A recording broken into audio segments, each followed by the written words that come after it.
দুর্নীতি মামলার বিচার প্রক্রিয়া শুরু করা নিয়ে মুখ্য সচিবের ভূমিকায় ক্ষুব্ধ মাননীয় বিচারপতি জয় মাল্য বাগচি। আরও একবার আপনাদের জানিয়ে রাখবো, নিয়োগ দুর্নীতি মামলার বিচার প্রক্রিয়া শুরু করা নিয়ে মুখ্য সচিবের ভূমিকায় ক্ষুব্ধ মাননীয় বিচারপতি জয় মাল্য বাগচি। ৩রা এপ্রিলের মধ্যে রিপোর্ট তলব করলেও এখনো পর্যন্ত কোনো রিপোর্ট পেশ করা হয়নি। আজ ৩ তারিখ এবং ৩রা এপ্রিলের মধ্যে রিপোর্ট তলব করা হয়েছিল, যদিও এখনো পর্যন্ত কোনো রিপোর্ট পেশ করা হয়নি এমনটাই জানা যাচ্ছে। সৌভিক মজুমদার আমাদের প্রতিনিধি এই মুহূর্তে আমাদের সঙ্গে টেলিফোন লাইনে রয়েছেন। সৌভিক, ক্ষোভ প্রকাশ করেছেন মাননীয় বিচারপতি জয় মাল্য বাগচি, কি কারণে?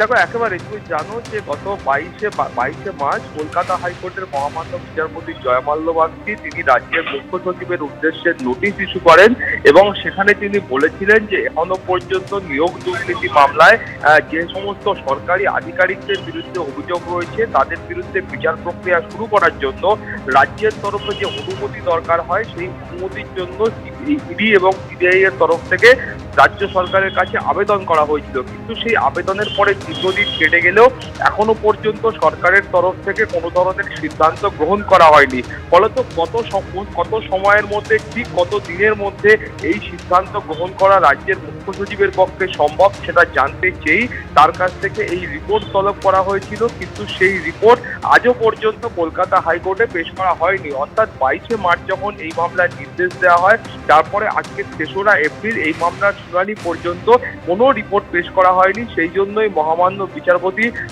রাজ্যের যিনি সরকারি কৌশলী বা গভর্নমেন্ট লিডার রয়েছেন তাকে উদ্দেশ্য করে বলেছেন যে তাকে দুটোর সময় সশরীরে হাজির থাকতে হবে, সরকারি কৌশলী উপস্থিত থাকবেন এবং তারপরে এই নির্দেশের কেন পালন করা হলো না তার ব্যাখ্যা দিতে হবে।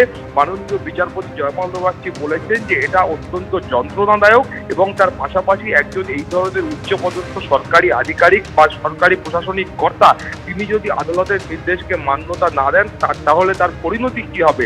এবং তিনি বলেছেন যে এই নির্দেশকে এখনো কোনো পদক্ষেপ না করা হলে তাকে কেন, অর্থাৎ মুখ্য সচিবকে কেন এজলাসে হাজিরা দেওয়ার নির্দেশ দেওয়া হবে না সেই প্রশ্ন তিনি তুলেছেন। ফলত দুপুর 2টোর সময় যখন শুনানি শুরু হবে তখন পরবর্তী পর্যায়ের নির্দেশ মাননীয় বিচারপতি জয় মাল্য বাগচি দেবেন। একদমই সৌভিক, তুমি আমাদের সঙ্গে থাকো। যে খবরের দিকে আমরা নজর রেখেছি, নিয়োগ দুর্নীতি মামলার বিচার প্রক্রিয়া শুরু করা নিয়ে মুখ্য সচিবের ভূমিকায় ক্ষুব্ধ বিচারপতি জয় মাল্য বাগচি। 22শে মার্চ মুখ্য সচিবের উদ্দেশ্যে নোটিশ জারি করে কলকাতা হাইকোর্ট এবং ৩রা এপ্রিল অর্থাৎ আজকের মধ্যে রিপোর্ট তলব করলেও এখনো পর্যন্ত কোনো রিপোর্ট পেশ হয়নি। ধৃত সরকারি আধিকারিকদের বিরুদ্ধে বিচার প্রক্রিয়া শুরুর জন্য রাজ্যের কাছে অনুমোদন চায় সিবিআই। আরও একবার কথা বলে নেব, আমাদের সঙ্গে রয়েছেন প্রতিনিধি সৌভিক মজুমদার। সৌভিক, মাননীয় বিচারপতি আজ ঠিক কি প্রশ্ন করেন এবং কোন জায়গায় তিনি ক্ষোভ প্রকাশ করেন? দেখো, মাননীয় বিচারপতির ক্ষোভ প্রকাশের জায়গা একটাই যে এখনো পর্যন্ত তিনি যে নির্দেশ দিয়েছিলেন সেই নির্দেশের পালন করা হয়নি। অর্থাৎ তিনি মুখ্য সচিবকে উদ্দেশ্য করে নির্দেশ দিয়েছিলেন যে তাকে রিপোর্ট দিয়ে বলতে হবে যে সিবিআই এর তরফ থেকে বা ইডির তরফ থেকে যে অনুমতি তারা সরকারের কাছে চেয়েছেন সেই অনুমতি দেওয়ার প্রসঙ্গে রাজ্যের মুখ্য সচিব বা সরকার কি ভাবছে এই মর্মে তাকে রিপোর্ট দিতে হবে।